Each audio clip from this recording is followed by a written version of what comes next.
Yalla bai, nan ne gidan su addin namu. Nan ne, amma Aradu ba na so kai min kwaba. Yalla bai, ba zan taɓa yi maka kwaba ba yalla bai, a fito lafiya. Honi barkanka da isowa ya hanya. Lafiya kalau Aradu, wallahi tallahi ina cikin ƙoshin lafiya, soyayyar ki tana cikin raina har yau, babu wanda ba zan iya harbewa ba akan ki, wallahi akan ki in harba garin nan dika. Haba masoyina, akan na idan ka harba garin nan duka har da iyayena fa kenan, kuma su waye kake so ne rayuwa da su. To ki haƙuri, ba haka nake nufi ba, akan ki zan iya harba duk wanda ya ƙoƙarin taɓa mini ki. Kai ba za ka gaishe da antin taka ba. Ina wuni anti, ya su mama. Lafiyar su kalau, barkanka da aiki ofisa.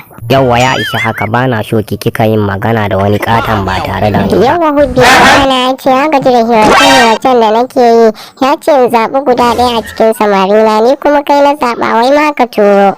Kika she na turo iyayena hoto za a ɗauka tare da su?